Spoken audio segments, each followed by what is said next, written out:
I am State Representative Sandra G. Scott, District 76, the Vice Chair of the Georgia Legislative Black Caucus.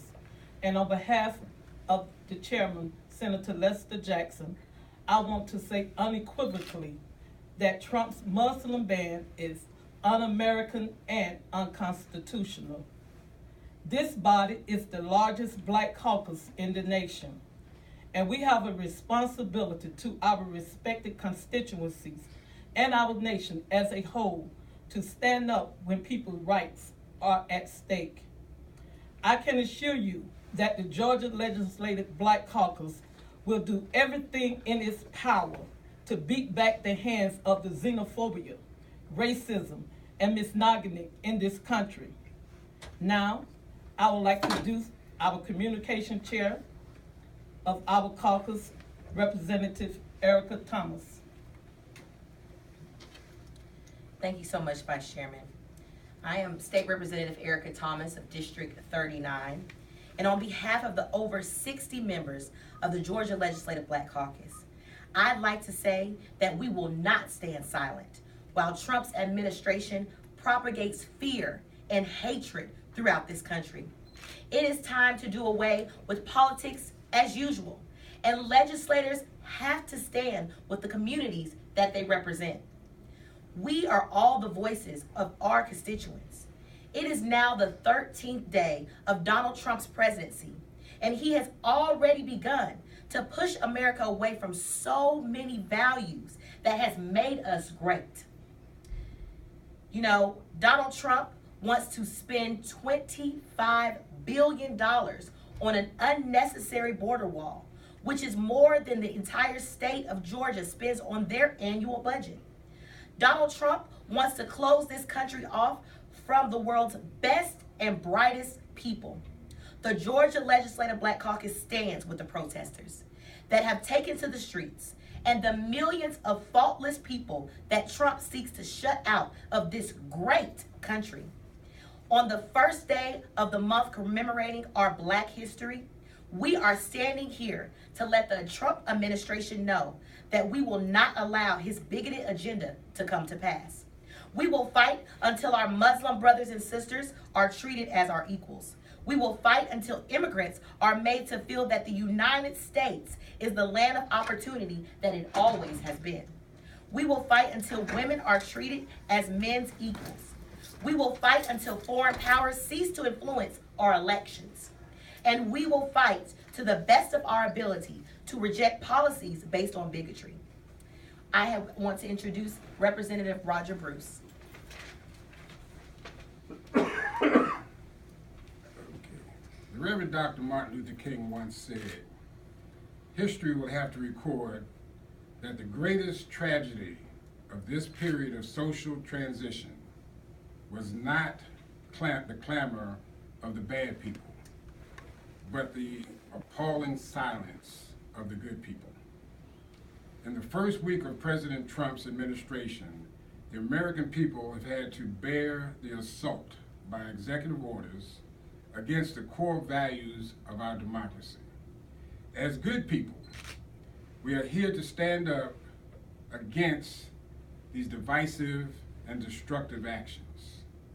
As good people, we stand up against his sickening attack on innocent immigrants, using resources to build a wall to separate us from our neighbors to the south, while ignoring the separation his policies are causing within the walls of our own nation.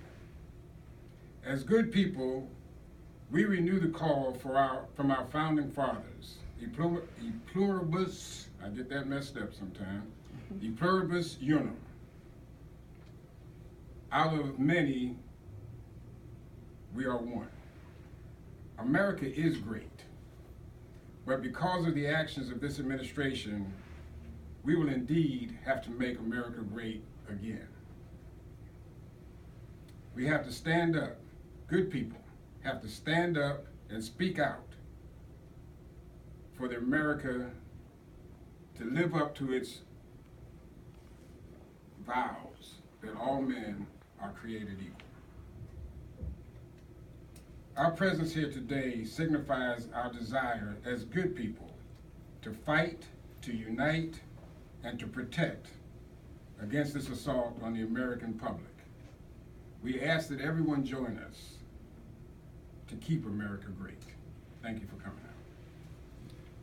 Thank you so much for that.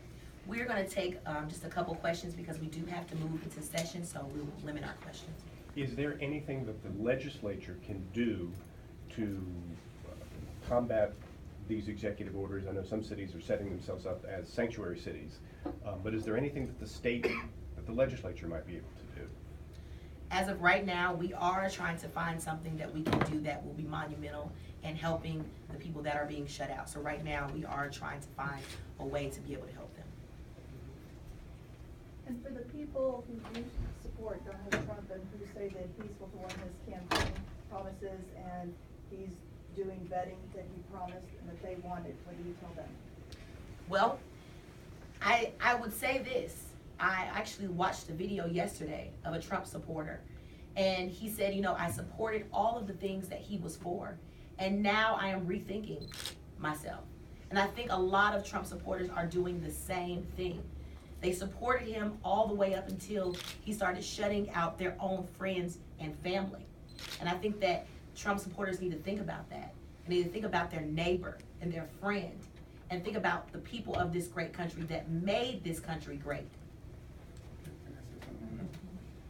You know, we also have to recognize that our process of electing a president does not take into consideration the majority of the people in this country. The majority of the people in this country did not want Donald Trump. 3 million people more than what was actually counted. So we have to be careful. While the process for electing a president does allow for him to serve in office, it does not reflect the majority of the opinions of this country. We'll take one more question. If that is all, again, we are going to go ahead and head over to session. And we do have a representative here from the GLBC if you need any cards or if you need anybody's information that spoke today or any of the other legislators. Thank you so much for coming out today. We really appreciate you, and we want you to know that today is the first day of Black History Month. And every single day on the House floor, we will be having Black History Month moments and be talking about all the monumental people in our history that made us great. Thank you. Hold on. I need to ask you if I can use your picture in a Black Enterprise magazine article. That's fine. I know some of y'all